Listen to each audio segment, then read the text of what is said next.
और विवेकानंद दोनों धार्मिक एकता की बात करते थे। आज जो लोग भी इधर उधर बात करते हैं, अगर रामकृष्ण परमहंस की शिक्षा और विवेकानंद की भी शिक्षा दोनों को अगर लिया जाए तो दोनों कहते थे कि all religions lead to the same end. सभी धर्म एक ही लक्ष्य की तरफ ले जाते हैं। उनका कहना था कि जिस तरह से आप कहते हैं कि जल है, पानी है और वाटर है, तो जब जल बोलते हैं और कोई पानी बोलता है और कोई वाटर बोलता है, तो जो मेन सब्सटेंस है उसमें कोई फर्क नहीं आता है। एक ही चीज को कोई पानी है, कोई जल है, कोई वाटर बोला। ठीक वैसे उन्होंने कहा कि एक ही सुप्रीम पावर है।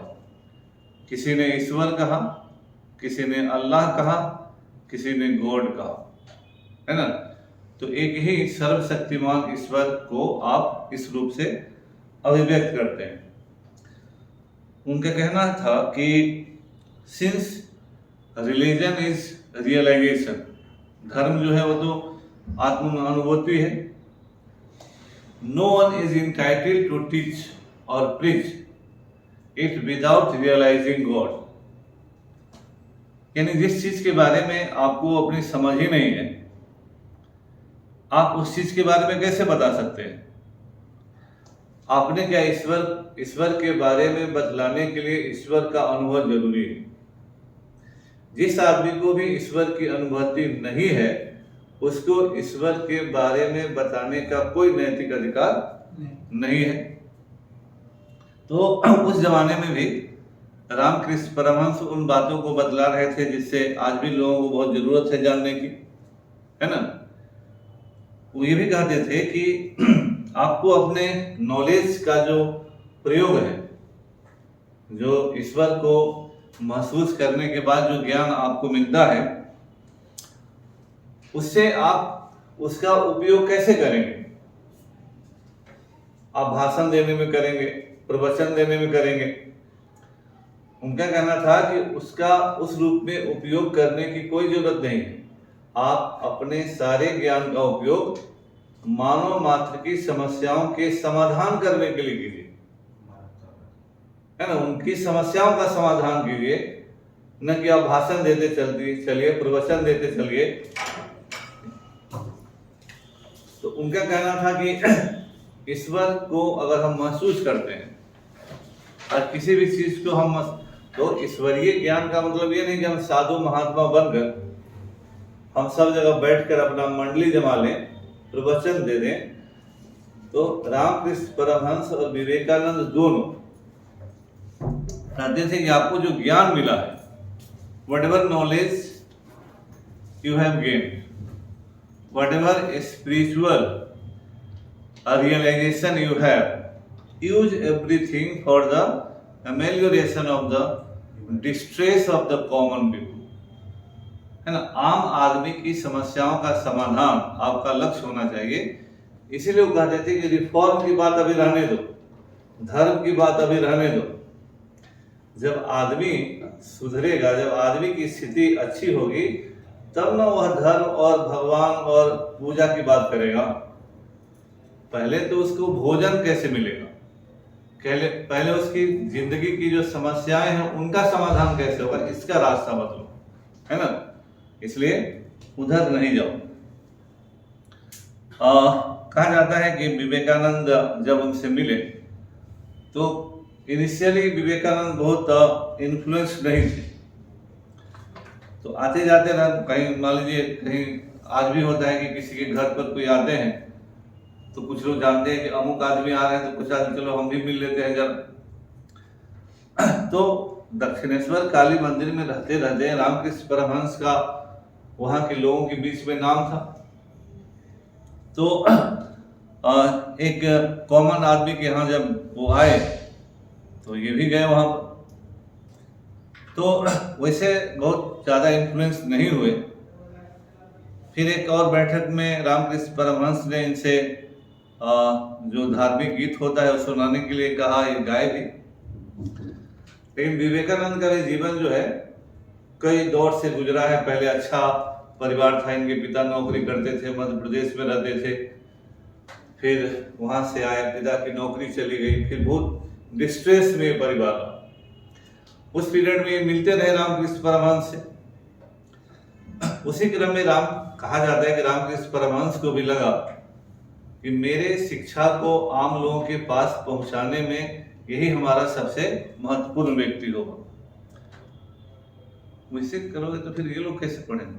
तो बंद कर दो, नहीं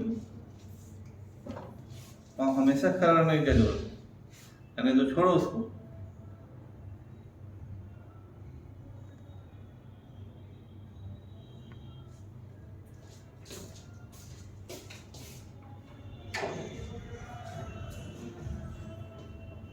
तो उनको भी लगा कि हर आदमी को अपने अपने शिष्य की जरूरत होती है इन सारी चीजों में। तो कहा जाता है कि रियलाइजेशन हुआ कि हाँ, यही मेरा शिष्य बन सकता है। तो आने जाने के क्रम में धीरे धीरे रामकृष्ण परमहंस का प्रभाव इन पर पड़ा, और कहा जाता है कि एक बार इन्होंने रामकृष्ण परमहंस से अपनी व्यक्तिगत समस्या कही कि मेरा परिवार, हम इतने मुश्किल में हैं, आप माता से बोलिए। यह माना जाता है कि काली जी का दर्शन रामकृष्ण परमहंस जी को होता था। हालांकि दक्षिणेश्वर काली मंदिर में जाइएगा तो एक अलग अनुभूति निश्चित होती है। हम भी गए, है ना, तो है वहाँ, मतलब अब और जैसे बहुत सारे धार्मिक स्थलों पर आप जाइएगा तो जिस तरह से शिल्पो मस्सा है, उस टाइप का नहीं है वहाँ। बहुत ही शांति और एक खुदा हो, निश्चित रूप से कुछ स्पिरिचुअलिटी हो या जो भी हो। तो इट इज बिलीव्ड कि उनको काली का दर्शन होता था। और चूंकि विवेकानंद कहते हैं, तो विवेकानंद को you can not reject outrightly. Vivekananda कोई साधारण मनुष्य नहीं थे। हर आदमी को हर चीज का अपना अलग अलग होता है एहसास, रियलाइजेशन। तो रामकृष्ण परमहंस ने कहा कि हम बोलेंगे उससे अच्छा है तू भी जाके बोल। तो विवेकानंद गए, क्योंकि उस समय इनका परिवार बहुत ही डिस्ट्रेस में था।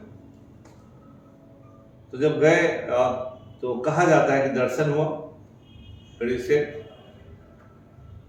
तो जो मांगना था भूल गए मांगना, और उन्होंने कुछ और मांग लिया। ये मांग, मुझे इतनी शक्ति दो कि मैं देश की सेवा कर सकूं। जब बाहर निकल कर आए तो रामकृष्ण परमहंस से पूछा कि क्या हुआ, तो बोले कि जो मांगना था वो तो भूला गए। This happened 3 times। तो कुछ हुआ, एहसास हुआ कि हाँ, I am not mean for such small things, something great. तो धीरे धीरे हुआ। 1886 में रामकृष्ण परमहंस की मृत्यु हो गई। और आजकल का, आज कितने लोग नाम लेते हैं, कितने क्या होता है। जब रामकृष्ण परमहंस की मृत्यु हो गई तो पूरा जो समूह था वो लगभग बिखर गया, क्योंकि जो लोग भी इन लोगों को रामकृष्ण परमहंस के स्पिरिचुअलिटी से जो लोग इन्फ्लुएंस थे, वो हर तरह की मदद करते थे। जब उनकी मृत्यु हो गई तो मदद आना बंद हो गया। अब इनको मूव करना पड़ा जहां बेलूर मठ आज है, तो अब तो बहुत शानदार बन गया है। तो टूटा फूटा वो जगह था, तो पैसा था नहीं, उस जगह किसी तरह से हायर किए लोग, बहुत स्मॉल या जैसे भी हो, तो उसी में रहने लगे। और तब आम से मांग कर जो इच्छा साधु संत करते हैं, उस तरह से इनका काम इन लोगों का चला। तो किस तरह से इतने सारी चीजों को जो हम लोग पढ़ते हैं और जो बाद में लोग इतना ज्यादा वैल्यू देते हैं, जब वो थे तो कितनी मुश्किलों का सामना करना पड़ा। खैर, फिर अलग बात है वो सब। फिर ये पूरे देश का टूर करते हैं, देश के हर कोने में जाते हैं। Then he realises the truth of this country, जो रियलिटी क्या है। गरीबी देखते हैं, बेरोजगारी देखते हैं, असहायता देखते हैं, महिलाओं की स्थिति देखते हैं, गरीबों की, अछूतों की स्थिति देखते हैं। तब इनको लगता है कि रिफॉर्म छोड़ो, ये सती प्रथा और विडोरी मैरिज को कहते थे कि तो 1% का समस्या है, उस तरह की समस्याओं के लिए छोड़ो अभी। ये जो मिलियंस ऑफ मिलियंस लोग जो डेस्टिट्यूट्स हैं, पुअर हैं, लेपर्स हैं, विडोज हैं, इनकी समस्याओं का पहले समाधान खोजो। और यही इनकी समस्या का समाधान ही धर्म की सही पूजा है, ईश्वर की सही पूजा है, ईश्वर के प्रति सही आस्था है। तो पूरे देश में घूमे। अब जैसे मूर्ति पूजा का विरोध सब आदमी ने किया, लेकिन यहाँ मूर्ति पूजा है, काली का पूजा है। इसका एक बहुत अच्छा उदाहरण था, जब राजस्थान या गुजरात में स्वामी विवेकानंद घूम रहे थे, तो एक राजा के यहाँ बैठे हुए थे। बातचीत के क्रम में हुआ कि मूर्ति पूजा का क्या मतलब। तो उनके रूम में उनके बहुत सारे पूर्वजों का फोटो लगा हुआ था। तो इन्होंने कहा कि जो तुम्हारे पूर्वज हैं, जरा उनको एक लात मारो। तो बहुत नाराज हुए, कैसे है?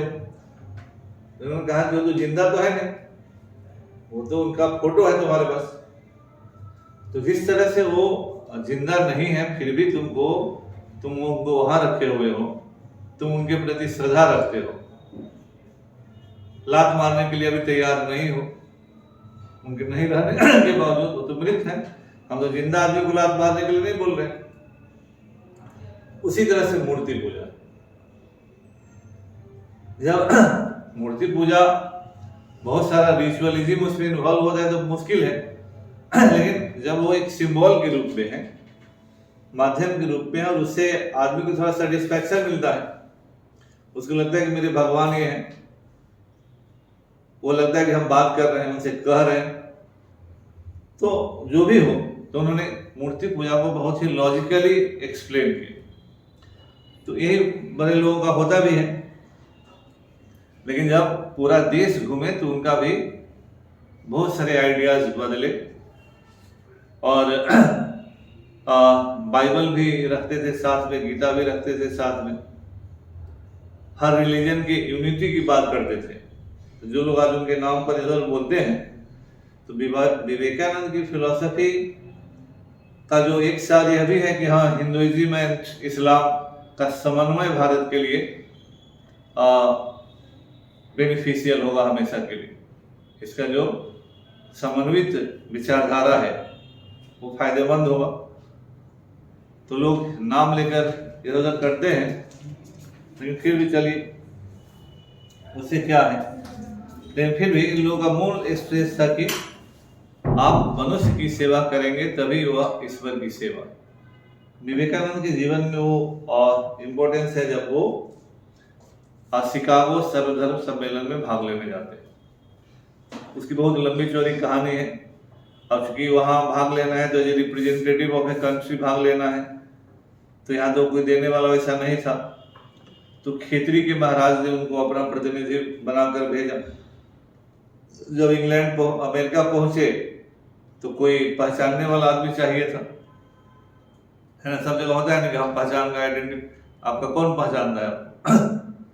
तो बेचारे एक प्रोफेसर साहब के पास गए, हो बातचीत हुई, तो प्रोफेसर इतना इन्फ्लुएंस हुआ तो कि विवेकानंद से पूछना कि तुम कौन हो, वह ऐसे हैं जैसे सूरज से पूछना कि तुम चमक क्यों रहे हो, चांद से पूछना कि तुम्हारी रोशनी क्यों है।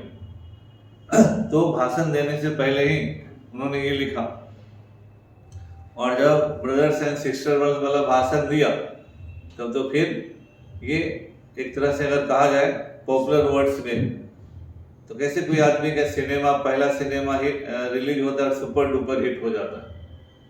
तो पहला भाषण अमेरिका के अखबारों में छा गया। सभी अखबारों का जो फ्रंट पेज था वह इन्हीं के खबर से भरा पड़ गया। और तब वहां के एक अखबार ने लिखा कि हम लोग कितने मूर्ख हैं कि हम लोग उस देश में अपने क्रिश्चियन मिशनरी भेज रहे हैं कि उनको कन्वर्ट करो, जिस देश की फिलॉसफी इतनी हाईली इनरिच्ड है ना। तो हम लोग का आदत है, ये जेनेटिक क्वालिटी है कि हम लोग अपने लोगों को ही नहीं पहचानते हैं, है ना। तो जब दूसरा पहचान लेता है तब हम लोग लगता है ओ ये तो हम ही लोगों के बीच में रहने वाला ऐसा आदमी है। तो ये हम लोगों का जेनेटिक क्वालिटी हमारे देश का, है ना। तो न्यूयॉर्क हेराल्ड वगैरह में सब लिखा। इसके बाद अमेरिका में रहे और घूम फिर कर लेक्चर देते रहे। लगभग 4 वर्ष यूरोप में बिताया। इंग्लैंड भी गए, फ्रांस भी गए, जर्मनी भी गए, तो पूरा यूरोप में तहलका मचा दिया। तो स्पिरिचुअल सुपरिटी ऑफ द ईस्ट, पूरब की आध्यात्मिक सर्वोच्चता का सिद्धांत एक तरह से स्थापित करने का प्रयास किया। ये पहले आदमी हैं जिन्होंने यह बतलाने का प्रयास किया कि भले आपका मटेरियल ग्रोथ है, मटेरियलिस्टिक क्षेत्र में आप आगे हैं, लेकिन स्पिरिचुअल लीडर हम हैं, है ना। और हर जगह जो भाषण दिए इनका फॉलोइंग बहुत ज़्यादा बढ़ा। And was wonder of that period for all the scholars. उसी पीरियड में मैक्स मुलर से भी मिले थे और इनका कंसंट्रेशन पावर और रीडिंग क्वालिटी इतनी अधिक थी कि आप 15-20 मिनट में किताब पढ़ जा सकते थे और जो भी बात होगा वो लाइन बे लाइन याद होता, है ना। इसमें अनपैरेलल वो चीज था, उसमें कहना ही ये है। तो सभी जगह से लौट कर आए। तो 4 years stayed abroad and he return to India. और तब उन्होंने बेलूर मठ कलकत्ता के पास, मतलब बेलूर मठ को प्रॉपर स्थापना हो। आज तो बेलूर मठ में वो सारा जगह है जहाँ वो बैठकर ध्यान लगाते थे, जहाँ श्रद्धा माता का भी वहाँ पर समाधि है और जहाँ वो आराम करते थे, वो सब चीज़ वहाँ है ना। और अब तो थोड़ा ज़्यादा अच्छे से ऑर्गेनाइज है और गंगा किनारे, उस नदी के किनारे है। हाँ, तो अब तो बहुत अच्छा और लोगों का भीड़ लगा रहता है दिन रात वहाँ। तो घूमने वालों का नदी कलकत्ता से इस पार आना पड़ता है वो बोट से।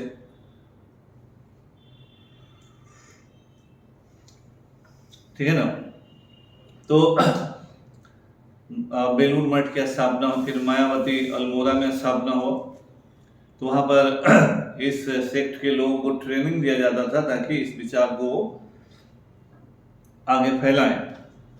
और फिर उसी क्रम में इन सब चीज़ों को ऑर्गेनाइज रूप से देने के लिए रामकृष्ण मिशन की स्थापना, तो मठ की स्थापना तो 1887 में ही हो गई थी और 1897 में रामकृष्ण मिशन की स्थापना, है ना। तो पार्लियामेंट ऑफ रिलीजन में भाग लेने ने इनके पूरे व्यक्तित्व को बदल दिया। और निश्चित रूप से जो अपने में तो थे ही, लेकिन वर्ल्ड वाइड जो रिकॉग्निशन मिला उसे यहाँ भी उनको अपनी बातों को कहने में बहुत आसानी हुई। उनका भी यही कहना था कि मॉन्क्स का जो जनरल डेफिनेशन है that should be changed. Monks means कि जो सन्यासी हो गए, they leave the active social life and go somewhere in isolation और ध्यान लगाते हैं। इनका कहना था कि that is not the right way. You should have an active life inside the society. आप लोगों के बीच में रहिएगा तब ना लोग, आप केवल सन्यासी बन के कोठरी में बंद हो जाए, उससे दूसरे को क्या फायदा होगा। इन्होंने कहा कि आप लोगों के बीच में रहिए, आप बीमार सिक एवं द सिक्स रहिए, ऑर्फन्स के बीच रहिए, गरीब लोग हैं उनके बीच रहिए, समाज की समस्याओं का सामना कर रहे हैं उनके बीच में रहिए, है ना। तो अभी जो है हम विवेकानंद के बारे में हर एस्पेक्ट बताएंगे, पॉइंट लिखते जाइएगा ताकि मेंस में भी अगर आए तो पीटी वाला तो 5 मिनट में खत्म हो गया रहता, तो पॉइंट सब लिखते जाइए। ये मेंस में कभी आ गया विवेकानंद पर तो आप कुछ भी लिखने की स्थिति में रहेंगे। तो विवेकानंद का कहना था कि monks of the mission to be engaged in active service of society, alleviating sufferings, providing medical aid to the sick, looking after the orphans, मतलब आप एक सक्रिय जीवन, एक्टिव सोशल लाइफ जिए और लोगों के परेशानियों को, एलिवेटिंग द सफरिंग्स, उसको दूर कीजिए, कम कीजिए। जो बीमार हैं उनको मेडिकल एड और सहायता दीजिए, और जो ऑर्फन्स हैं, मतलब जो बिना माता पिता के लोग हैं, उनको सहायता दीजिए। यानी समाज के अंदर में जिन लोगों को सहायता की अधिकतम जरूरी है, आप उनके लिए खड़ा रहिए, है ना। तो आज जैसे मान लीजिए, देखिए क्या नाम इनका, नोबेल प्राइज मिला था मदर टेरेसा का। तो मदर टेरेसा को नोबेल प्राइज मिल गया और लेपर्स की सहायता करने के लिए। ये लोग शुरू से ही उन लोगों को सहायता कर रहे हैं। अब चूंकि इनका इंटरनेशनल उस तरह से इवेंट मैनेजमेंट नहीं हुआ, अब हम लोग थॉट्स ऑफ विवेकानंद देखेंगे, विवेकानंद के विचार, थॉट्स ऑफ विवेकानंद। विवेकानंद को सेंट पार एक्सेलेंस, एक महान साधु भी कहा जाता है। ही believed in philosophy of Vedanta, वह वेदांत के फिलोसफी में, दर्शन में विश्वास करते थे। Which he applied towards resolving the problems of everyday life. तो यही अंतर है दूसरे में और इनमें। फिलॉसफी को उन्होंने केवल ज्ञान के स्तर पर ले आने का प्रयास नहीं किया, उस ज्ञान का लोगों के समस्याओं के समाधान में कैसे उपयोग कर सकते, how to resolve the problems, how to resolve the sufferings of the common people. तो ज्ञान, knowledge not only for the sake of knowledge, knowledge for the ameliorating, resolving the problems of the common. That is the difference between Vivekananda and all other reformers. Swami Dayanand Saraswati ने और उनके लोगों ने भी किया, लेकिन उनका जो सोच है थोड़ा रेडिकल, दूसरे हिंदूवादी है। और विवेकानंद के सोच में वो हिंदूवादिता या रेडिकलिज्म नहीं है। He does not differentiate between caste and religion. For him, every religion is the same. जैसे गुरुजी ने इनके कहा कि अल्लाह, ईश्वर और भगवान एक ही है, उसी तरह से विवेकानंद का भी फिलॉसफी, सोच और कर्म उसी रिलीजियस टॉलरेशन और असेमिलेटिव सोच से प्रभावित था। और उनका कहना था कि salvation does not come through the life of regulars. मोक्ष जो है केवल अलग हो जाने से, समाज से अलग होके एकांत जीवन से नहीं आता है ना। बहुत आदमी कहता है कि हम मोक्ष प्राप्ति के लिए जंगल में जाओ, गुफा में जाओ, वहां भारत में भी किया है, लोग करता ही है। But by serving God in man, आदमी में, मनुष्य में जो ईश्वर है ना, उसकी सेवा करोगे तभी तुमको मोक्ष मिलेगा, है ना। तो उनका जो कहना था कि जो अगर तुम कहते हो कि हाँ आत्मा में परमात्मा का निवास है, तो आत्मा परमात्मा का एक अंश है, और जब परमात्मा का अंश दुखी रहेगा तो वह परमात्मा तुमसे सुखी रहेगा। वह भी दुख में है और उसका अंश दुख में है, तो वो भी दुख में है ना।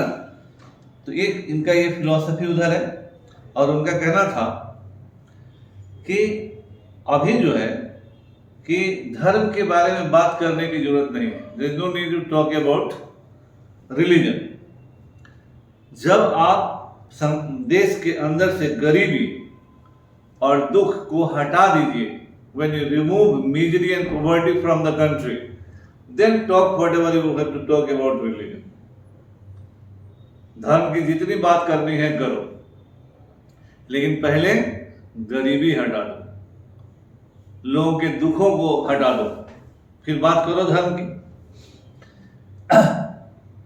उनका कहना था कि एजुकेशन, देखिए इनका भी वही कहना था जो कल भी हम बताए थे, सभी बड़े लोगों ने एक ही बात कही है जिसको ये सब आजू नहीं समझता है।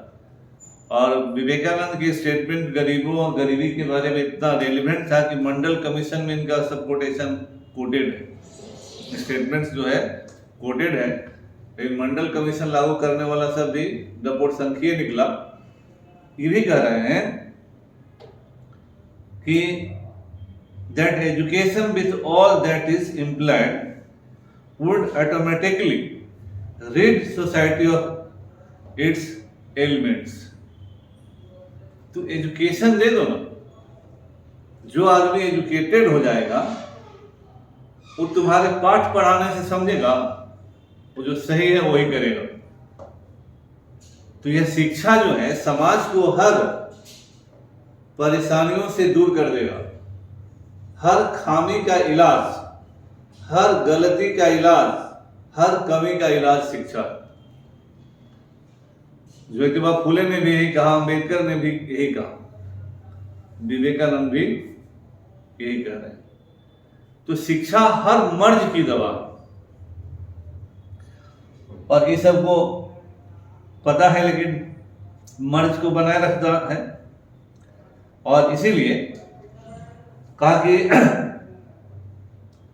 रिफॉर्म तभी आएगा कि सुधार कहने से सुधार नहीं आएगा। कहा कि तुम विडो रीमैरिज एक्ट पारित करिए दिए, सती प्रथा के खिलाफ एक्ट पारित करिए दिए, तो रुक गया क्या? जब वही महिला शिक्षित हो जाएगी, नॉलेज हो जाएगा, तो कितनों कहोगे सती नहीं होगी, कितनों समझाओ। जब civil realise the individuality of its her own, तो उसकी अपनी इंडिविजुअल तुम में क्यों मर्ज करेंगे? हर आदमी अपनी पहचान चाहता है। आज कहाँ कोई हर आदमी चाहता है कि मेरी पहचान मेरी हो। आप दूसरे से अपनी पहचान तभी जोड़ते हैं जब आपकी पहचान कमजोर होती है। अब कोई आईएएस ऑफिसर हो जाता है, थोड़े कहते कि मेरा बाबू ही है। जब नाम होता है तो कहते हैं, हाँ तेजस्वी यादव का अपना क्वालिटी नहीं तो बोलेंगे लालू जी मेरे बाबू है। या इस तरह से आप तो सेल्फ आइडेंटिटी जब कमजोर है तभी आप अपनी पहचान किसी और के साथ जोड़कर अपने को रेलिवेंट बनाना चाहते हैं। तो इनका कहना था कि रिफॉर्म छोड़ो, reform is not the real solution of the problem, upliftment of the masses is the real solution of the problem. लोगों को ऊपर उठा दोगे तो वह स्वयं उन कुरीतियों पर सवाल उठाएंगे। तुम कितनों कहोगे खराब है। यहाँ सती प्रथा 1980, आज कालवी जी मर गए बेचारे, कर्मी सेना के राजपूत थे भाई। तो जब राजस्थान में ही एक महिला सती हुई, उस पर एक्शन हुआ, तो ये आंदोलन कर दिया कि नहीं, राजपूतों में सती हमारा ट्रेडिशन है। तो अभी भी हालत ये है। 1829 में एंटी सती एक्ट पारित किए। तो why this is persisting till now? Just because the awareness is not there, education is not there. जो महिला एजुकेटेड होकर बाहर चली गई, हाँ रेस्पेक्ट करेगी पति है तो। अब इसका मतलब नहीं कि आपके लिए हम जान दे देंगे, जल जाएंगे हम, है ना। पत्नी को शास्त्रों में अपने पति का अनुगामिनी कहा गया, to follow her husband wherever he goes. मर गए तो अब जाइए उनके साथ, है ना। तो दैट कॉन्सेप्ट वाज देयर। तो इसलिए भी कि हाँ, पति के मर जाने के बाद पत्नी की अपनी पहचान क्या रह जाएगी, तो उसका अस्तित्व खतरे में रहेगा। तो उसके अस्तित्व को तो आपने हमेशा खतरे में बनाए रखा, तो स्वाभाविक है। और पहले के जमाने में होता था कि जो विधवाओं की स्थिति होती थी समाज में, तो निश्चित रूप से बहुत सारे लोगों को लगता था कि रोज नरक भोगने से अच्छा है कि एक ही दिन मर लो। कि every day if you are being tortured by your family, तो everybody will prefer to die one day. थोड़ा कष्ट होगा, है ना। लेकिन जब समाज इंडिपेंडेंट होगा, एजुकेटेड होगा और उस लायक बनेगा, तो कोई मानता है। तो इसीलिए जो भी दोनों के दोनों पक्ष अभी हम लोग के भारत में जनता को चूतिया बना रहे हैं। दोनों को विवेकानंद का कोटेशन मंडल कमीशन ने कोट कर दिया, लेकिन उनके सिद्धांतों को नहीं माना। मोदी जी उसी तरह से विवेकानंद का नाम लेके भाषण देते हैं, लेकिन विवेकानंद के सर्वधर्म समभाव के बात को नहीं मानते। तो everybody is using the symbols for their own sake, they are not imitating, they are not following the real philosophy of this. इन्हीं लोगों की फिलोसफी से देश का कल्याण हो जाता, क्योंकि विवेकानंद के जमाने में पॉलिटिकल पावर नहीं था। आपके पास पावर है, आपको कार्य करने का अधिकार है, डिसीजन लेने का अधिकार है, पॉलिसी बनाने का अधिकार है, डायरेक्टिव प्रिंसिपल आपके पास है ना, सारा संविधान, सारा मैकेनिज्म आपके पास है। उनका कहना था कि जो देखिए कितना बड़ा बात बोलते थे विवेकानंद उस जमाने में, the new India will arise from the farmer's plough, नया भारत किसानों के हल से निकलेगा। From the fritter sellers oven, from the huts, from the forest, from the peasants, from the working class. उस समय भी वो सोशलिज्म समझते, मार्क्स हो चुके थे, दास कैपिटल लिख चुके थे, और कैपिटलिज्म का जो मुश्किल था वो देख रहे थे। वो भी इंग्लैंड गए थे, तो पूंजीवाद की परेशानियों को समझ रहे थे। तो देखिए कह रहे कि वर्कर्स के यहां से नया भारत निकलेगा, किसानों के यहां से नया भारत निकलेगा, झोपड़ियों से नया भारत निकलेगा, क्योंकि जब ये सब डेवलप करेंगे तभी डेवलप करोगे। इसलिए आगे चलकर जो गांधी जी ने दरिद्र नारायण का सिद्धांत दिया, तो दरिद्र नारायण का सिद्धांत यहीं से आया है। दरिद्र ही नारायण है ना। दरिद्र जो है वही नारायण है। दरिद्र जब प्रसन्न हो जाएगा तो देश प्रसन्न हो जाएगा। जब भूखमरी दूर होगी, परेशानी दूर होगी, जब आम जनता सुखी रहेगी, तब ना जो भोजन करता है वो क्राइम नहीं करता है। मध्यम वर्ग जो है वो स्टेबलाइजर होता है। मध्यम वर्ग 10 गाली सुनकर भी हाथ झाड़ कर चल देता है कि अगले दिन कमाना है या अपने बच्चों को ठीक से रखना है, परिवार चलाना है। लेकिन जो कुछ भी नहीं होता है, रोड पर है, जिसको भोजन नहीं है, वो हमेशा लड़ाई के लिए तैयार है। लेकिन अगर उसके भोजन की समस्या का समाधान हो गया तो लड़ाई बंद हो जाएगा। इसीलिए उन्होंने कहा कि नया भारत आएगा कहां से, इसको देखो। सर ये गैप जो इनइक्वालिटीज है इंडिया और रशिया में एग्जिस्ट क्यों करता है? नहीं, करता था वर्ल्ड वाइज, ऐसा नहीं कि नहीं करता है बहुत सारे जगहों पर। अभी भी इंडिया रशिया में नहीं है मोस्टली। तो सर अभी भी मतलब जो रैंकिंग है, मतलब 80% जो 1% जो कमा रहा है, ये जो होता है पॉलिसी इम्प्लीमेंटेशन और विकास का जो फल है, वो नीचे पहुंचने की जो परेशानी है वो है। इसीलिए हम लोग यहाँ मिक्स्ड इकोनॉमी का सिद्धांत निकाला गया कि राज्य हमारे यहाँ फिनेंशियली उतना वायबल नहीं था कि, क्योंकि अंग्रेजों ने इतना लूट लिया था कि हमारा कॉफर्स खाली था। तो राज्य के औकात में नहीं था कि पूरा इकोनॉमी को खुद चला दे। You will need always capital.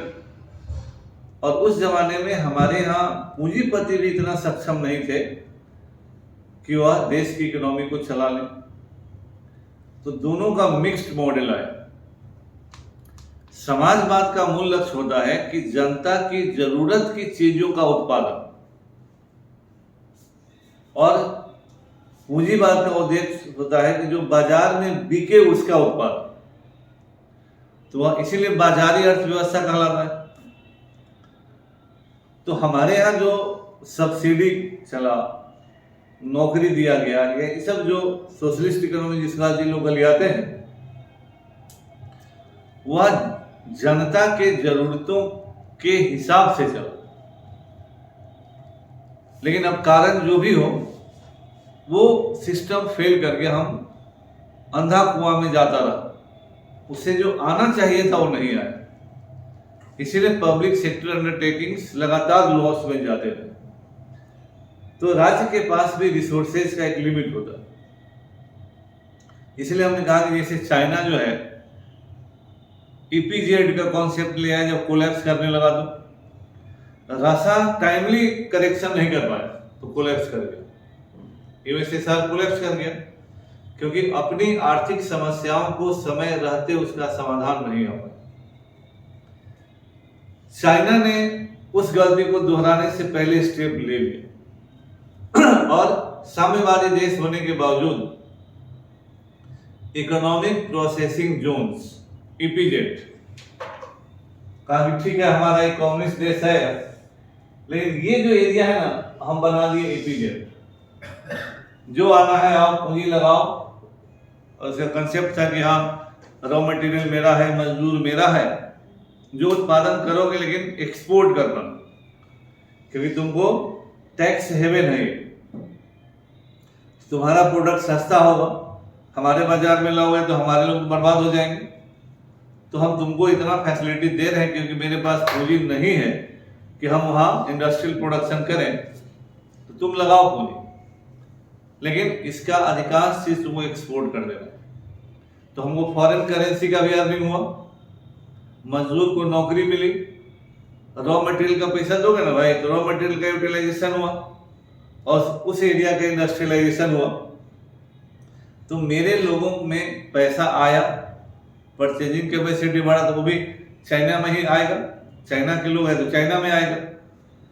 तो इस तरह से ईपीजेड का कॉन्सेप्ट देकर चाइना ने अपने यहाँ एफडीआई बड़े पैमाने पर बुला लिया, और चूंकि वो स्टेट कंट्रोल मैकेनिज्म है जहां पूंजीपतियों को दिक्कत नहीं होता रेड टेप रिजिम का, तो जो साउथ ईस्ट एशिया जो एशियन टाइगर्स कहलाते थे वो कोलैप्स कर गए। वहां से जो मल्टीनेशनल थे वो भागे, कहां जाएंगे, तो इंडिया के लिए भी मौका था क्योंकि 91 का हो चुका था हमारा एलपीजी मॉडल, लेकिन हमारे सरकार पर लोगों को उतना विश्वास नहीं हुआ, तो मैक्सिमम जो एफडीआई फ्लो चला गया चाइना से। और इस एरिया में मजदूर सस्ते मिलते हैं, मल्टीनेशनल क्यों एशिया देश में अपना फैक्ट्री लगाता है। हमारे यहाँ जिस मजदूर का वेतन 5,000 है, उस मजदूर का वेतन अमेरिका में 50,000 हो। इसीलिए जब अमेरिका कहता है कि लेबर पैरिटी, तो वह बहुत दूर का फेंक रहा होता है ना। वो एक तरफ कह रहा है कि लेबर के वेतन में समानता होनी चाहिए, तो लेबर को लगेगा कि तो हमारा बड़ा हक का बात कर रहा है, लेकिन वो लेबर के हक की बात नहीं कर रहा, वो तो एक्सीडेंटल है कि लेबर के हक का बात हो जा रहा है। वो देख रहा है कि अगर अमेरिका में किसी प्रोडक्ट में मजदूर लगे हैं तो उसका जो प्रोडक्शन कॉस्ट है वह सब कंट्री से बहुत ज्यादा होगा, तो बाजार में जब बिकने आएगा तो कंपीट नहीं कर पाएगा प्राइसिंग में। तो वो लोग वैसे देशों को भी निशाना बनाते हैं जहां सस्ते मजदूर अवेलेबल है ना, तो प्रोडक्शन कॉस्ट कम होगा तो उनका लाभ ज्यादा हो। तो इसीलिए मल्टीनेशनल्स उन देशों को टारगेट करते हैं जहां और गवर्नमेंट से उनको ज्यादा प्रोटेक्शन और सहयोग मिले। भारत में रेड टेप रिजिम का ज्यादा हल्ला था, भारत अभी क्लोज्ड इकोनॉमी से ओपन कर रहा था, तो बहुत सारा दिक्कत था, तो मैक्सिमम चला गया चाइना। और रूस जैसा देश अपने को नहीं एडजस्ट कर पाए, तो बिखर दे 15 देश बन गया, एक देश था ही पहले, वो सब देश इसको जबरदस्ती में ले ले था, फिर सब अलग अलग बट गए। ये चीज एनसीईआरटी जब किताब पढ़िएगा 11th का, तो आपको पता चलेगा कि वो एक सर्किल होता है एरिया वाइज कि कभी ये गरीब है तो अमीर हो जाएगा एक time for so many reasons, और अमीर वाला एरिया गरीब हो जाएगा क्योंकि उसकी यूटिलिटी या उस क्षेत्र की उपयोगिता अगले युग में खत्म हो जाएगी, है ना। तो ऐसे घूमते रहा है और हर जगह कोई हमेशा प्रॉस्पेरिटी नहीं रही है। पूरा यूरोप ही 1800, 1700, 1800 में लड़ते भिड़ते मरा है। दूसरे का खून चूस कर ही तो यूरोप मोटाया है। तो अब कहते हैं कि चलिए ह्यूमन हिस्ट्री यही है, तो बहुत सारे लोग उसको मानते हैं। इन लोगों ने पूरा अमेरिका साउथ नॉर्थ को लूट लिया, पूरे अफ्रीका को बर्बाद करके छोड़ दिया। वहां अफ्रीका में आदमी तो बच गए, लेकिन अमेरिका वाले ने तो आदमियों को खत्म कर दिया। आज के हिसाब से बायोलॉजिकल वार कर दिए। अब जाने हुए या अनजाने में सारा बीमारी लेके चले गए उधर, और उनका इम्यून पावर नहीं था। चेचक से इस सब से बड़ा पॉपुलेशन मर गया, है ना। तो जो भी हो, जान कर ले गए या बेजाने में ले गए। अब 90% पॉपुलेशन को मार दिया इन लोगों ने, फिर अपने जाके बस गए उधर। तो और अफ्रीका से, कैरेबियन आइलैंड से जो स्लेव्स से जाके बसे, वहां स्लेव्स को ले गए, वहां बसाए। और वही जो वहां का सिविलाइजेशन पहले का था, कितना आनंद पूर्वक जीवन जीता था। अफ्रीका में, कैरेबियंस में और लैटिन अमेरिका में लोग एकदम प्रकृति में जीवन जीते थे, न दुख न हर चीज में आराम से नेचुरल रिसोर्सेज का फ्री यूज करते थे। इन लोगों ने सबका कमर्शियलाइजेशन कर दिया। तो यह संसार जब इसलिए होता है कि एनसीईआरटी किताब जो है एक आपको बहुत बड़ा वर्ल्ड व्यू दे देता है और बहुत कुछ समझने का एक आइडिया दे देता है। तो हर एरिया में इस तरह से चला है।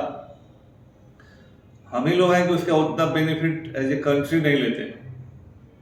तो हर एरिया का नेचर होता है। जहां स्पेनिश लोग गए,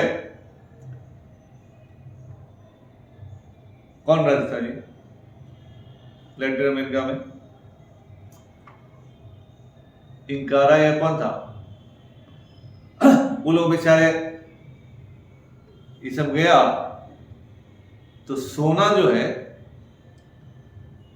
वहां बहुत होता था। तो शीशा उन लोगों को देखा नहीं था, तो शीशा देखा तो बड़ा चमकीला नजर आया, तो सोना दे के शीशा ले लेता था। उसको लगता था कि शीशा ज्यादा कीमती चीज है ना। वो कितने सीधे लोग थे बेचारे, और सब कोई सब खत्म कर दिया, है ना। उसके राजा को धर लिया तो राजा बोले पूरा मेरे कमरे में सोना भरा ले लो, लेकिन हमको छोड़ दो। तो सोना भी ले लिया, उसको मार भी दी। सोना चांदी लेके मौज मार लिया ये लोग। मतलब अब सर्वाइवल ऑफ द फिटेस्ट का सिद्धांत हो, नहीं तो फिर एक्सट्रीम शोषण का सिद्धांत। पूरा नक्शा बदल गया यूरोप 15वीं शताब्दी ऑनवर्ड्स, तो दुनिया बदल गई, है ना।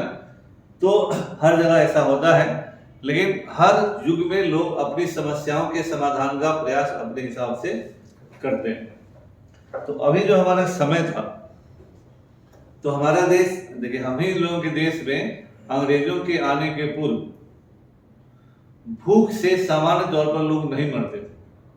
प्रॉस्परस था, पीजेंट वगैरह भी था, प्रॉस्परस भी था, और विलेज कम्युनिटी कोऑपरेटिव कम्युनिटी थी। गांव में अगर किसी को नहीं है तो लोग उसको खिला देते थे, चल जाता था। जमीन इंडिविजुअल प्रॉपर्टी नहीं थी। अंग्रेजों ने 1793 में जमीन को परमानेंट सेटलमेंट के द्वारा इंडिविजुअल प्रॉपर्टी बना दिया, ताकि प्रॉपर्टी के रूप में रहेगा तभी ना हाँ, रेहन देकर बेचकर टैक्स दीजिएगा, आपके पास संपत्ति है नहीं तो अपना हाथ उठा दीजिएगा। और इसके बाद से लैंड रिलेशनशिप बदल गया, सोशल रिलेशनशिप भी बदलने लगा। और अंग्रेजों के जमाने में 24 मेजर अकाल आए जो भारत के पूरे हिस्ट्री में नहीं आए। और एक अकाल में नहीं मरते थे तो 10 लाख लोग मिनिमम है, वो 55 से 60 लाख लोग तक एक अकाल में अंग्रेजों के जमाने में मरे। ये नेचुरल फेमाइन से ज्यादा मैन मेड फेमाइन था, है ना। तो अंग्रेजों ने भारत में जब सब कुछ था तो इतना आदमी को मार, उन देशों में तो बेचारा कोई सिस्टम ही नहीं। यहां तो राष्ट्रीय आंदोलन ऑर्गेनाइज हुआ, बहुत सारे देशों में तो कुछ नहीं हुआ, खत्म हो गया पूरे सिस्टम है ना। तो इन लोगों ने बहुत संसार पर अत्याचार किया है। चलिए, विवेकानंद कहते थे कि so long as the millions live in hunger and ignorance, I hold every man traitor who, having been educated at their expense, pays no heed to them.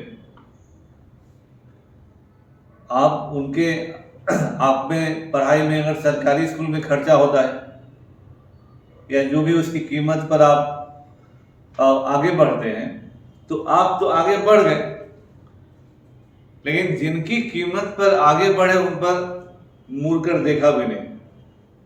तो इन्होंने कहा कि वैसे सब लोगों को मैं देशद्रोही मानता हूं, है ना। इस सीमा तक उन्होंने कहा, I don't believe in a God who cannot give me a bread.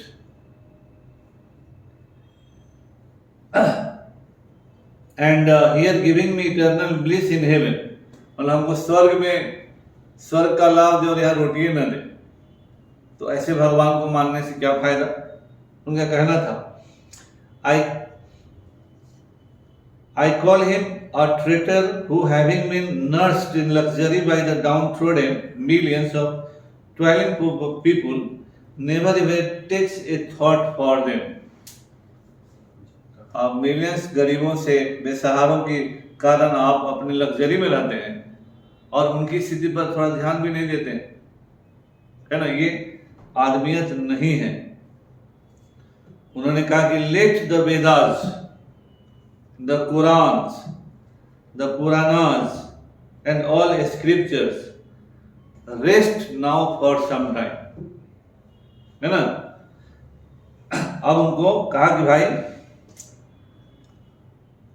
रोते हुए के आंसू पोंछो, भूखे को रोटी दो, है ना। और विधवाओं के समस्याओं का समाधान करो, तब फिर वेद पढ़ो, चाहे कुरान पढ़ो, चाहे उपनिषद पढ़ो, है ना। उसके बाद जो करना है वही करो।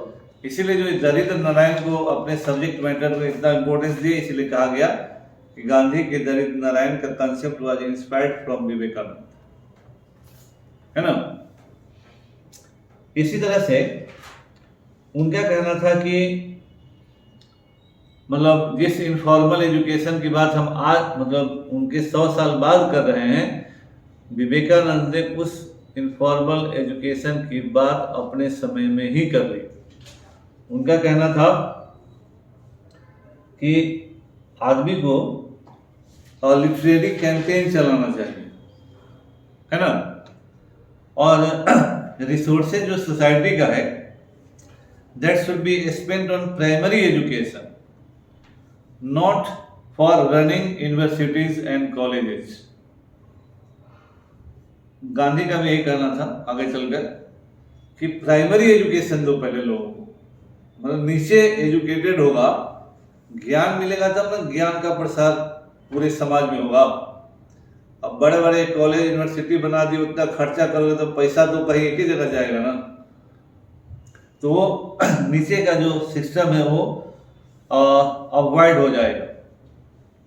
उन्होंने कहा कि all your reform movements like sati abolition, widow remarriage would not succeed as they are confined only to the upper 1% of the population. जो 1% पॉपुलेशन के लिए है उसके लिए तो कह रहे समाज में क्रांति आ जाएगा, उससे समाज में क्रांति नहीं आएगा, है ना।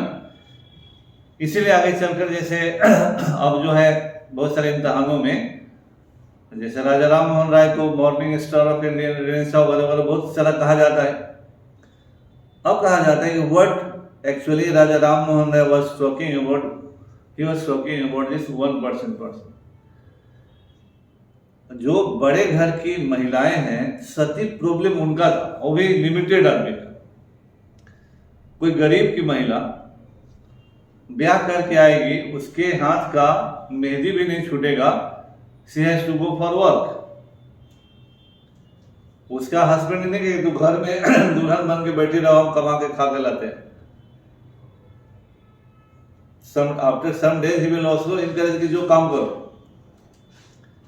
तो उसका समस्या का समाधान सती प्रथा के एवोल्यूशन से कहा होने वाला है। And she will not go to die even on the funeral pyre. तो वो बात कह रहे हैं।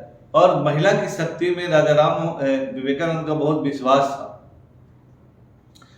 वो कहते थे कि emancipation of women is really most needed. और एक स्टेटमेंट उन्होंने दिया, उससे समझ में आया।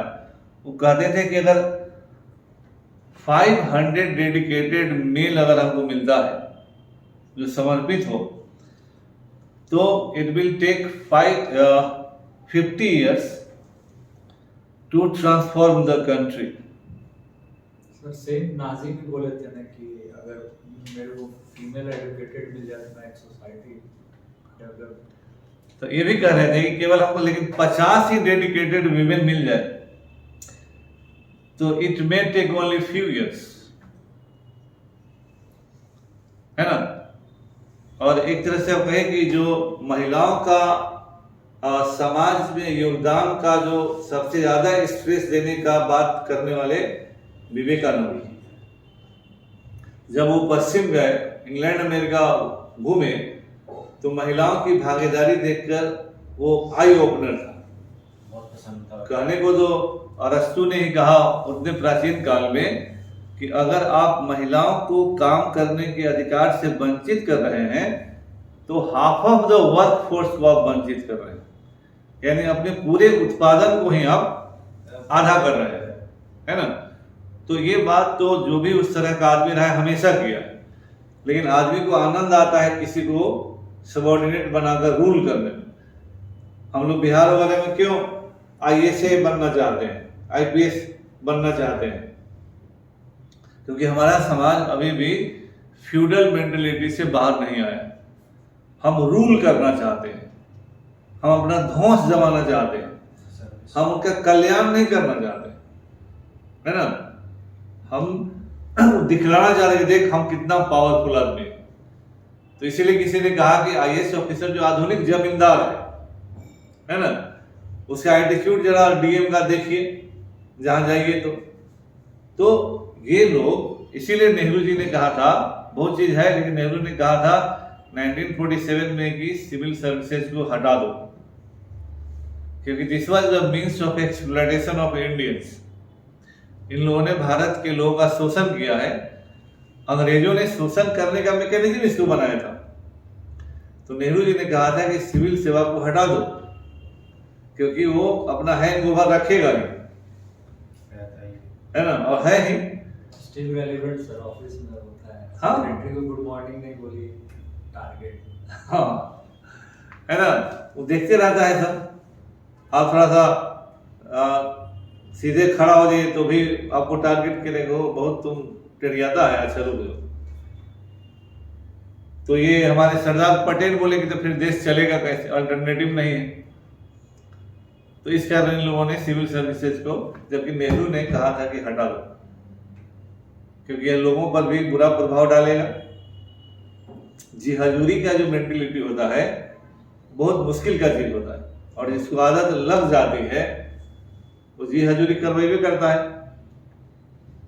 तो इसमें हैंगओवर है इस सेवा में, है ना। देखिएगा तो अकेले में कि डीएसपी दरोगा को गली आएगा, डीएसपी को एसपी गली आएगा, डीएम सबको गली आता है बैठा के। उसका जो ऑफिस में जो बातचीत होती है धड़ल्ले से गाली देता है। ये तो वो वायरल हो गया। ये कुछ नहीं है, गाली मतलब ऐसे ही देता है एकदम खुलेआम। नीचे के ऑफिसर केवल सर झुका के सुनते गाली। सर केवल एक sir sir sir sir sir sir sir sir, है ना, सरसराते रहता है, गाली सुनते रहता है।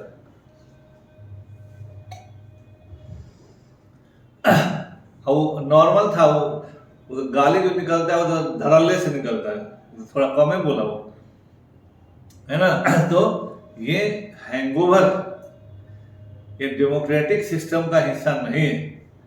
इसीलिए अमेरिका का जो ब्यूरोक्रेसी है वो इस तरह का नहीं है। हाँ, अमेरिका में नॉमिनेटेड ब्यूरोक्रेसी है, सरकार बदली ब्यूरोक्रेसी बदल जाए,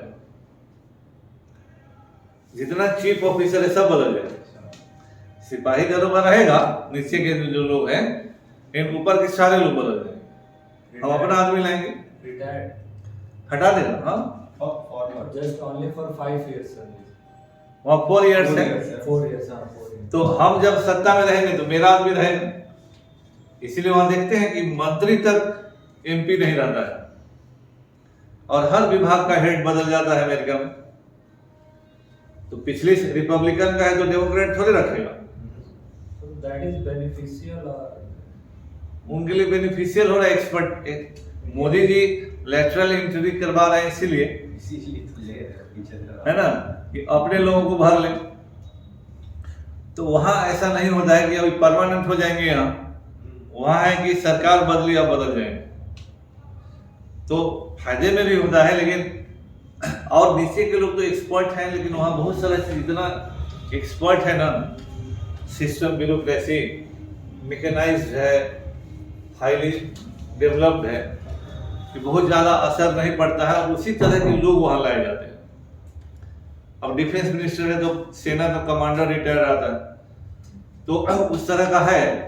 लेकिन चल रहा सब वर्ल्ड में सबसे करप्ट भी है अमेरिकन ब्यूरोक्रेसी, और मोस्ट इफिशिएंट भी है। वो दोनों है उसका, है ना। अमेरिका में आप क्राइम, आधार कार्ड का कॉन्सेप्ट है ना, अंततः हम लोग चूंकि फिसड्डी देश है, आधार कार्ड है, आइडेंटिटी ऐसा होगा धीरे धीरे कि आपका लोकेशन आइडेंटिफाइड हो जाएगा कि आप हैं कहाँ।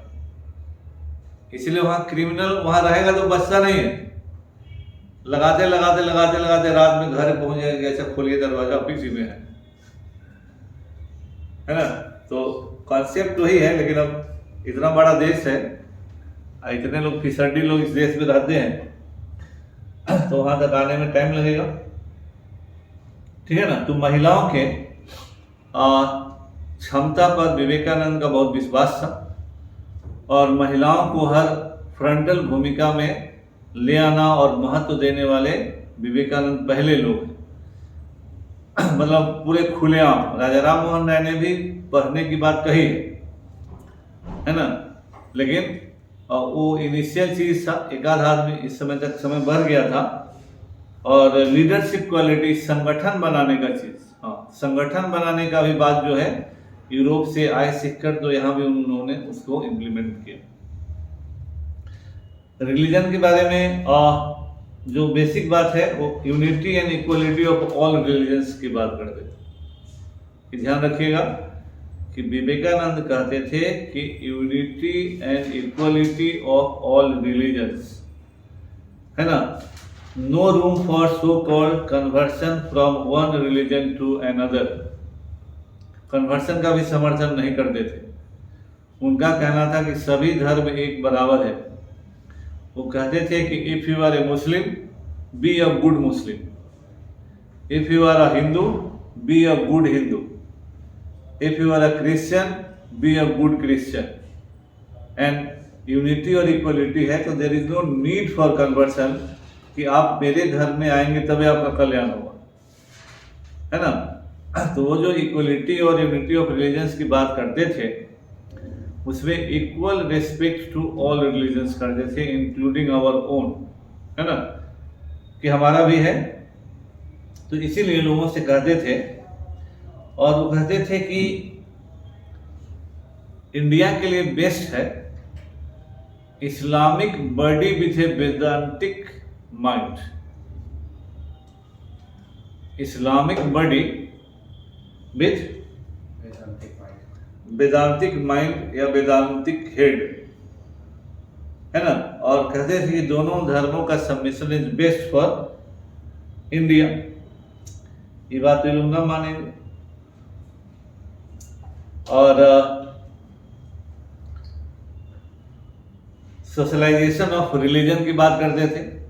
धर्म का सामाजिकरण होना चाहिए, धर्म को समाज के साथ मिलकर काम करना चाहिए, धर्म को समाज की भलाई के लिए काम करना चाहिए, आइसोलेट नहीं, गुफा कंदरा में जाकर नहीं। Your mission should be to alleviate the sufferings of human fellows. अपने मनुष्यों के, अपने साथ रहने वाले लोगों के समस्याओं को दूर करने का आपका मूल ध्यान होना चाहिए। उन्होंने रिचुअलिज्म का विरोध किया, प्रीस्टलीहुड का विरोध किया। उन्होंने कहा कि जो पुरोहित लोग हैं उन्होंने ही they have created a series of empty rituals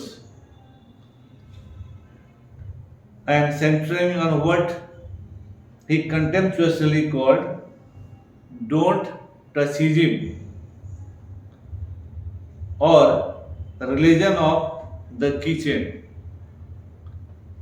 मत छुओ हमको, दूर रहो हमसे। ये सब चीज इन्हीं लोगों ने क्रिएट किया है। और कहा कि हमारा जो उपनिषदों में अन्य चीजों में जो हमारा अमृत था उसको हम लोगों ने पीछे रख दिया, और जो गंदगी थी उसको आगे रख के हम लोगों ने उसे ही अपना धर्म बना लिया। आर्थिक सोच भी, ये सब पॉइंट लिखते जाइएगा। सोशलाइजेशन ऑफ रिलीजन, फिर इकोनॉमिक थॉट भी उनका था। सिस्टर निवेदिता ने बताया कि जैसे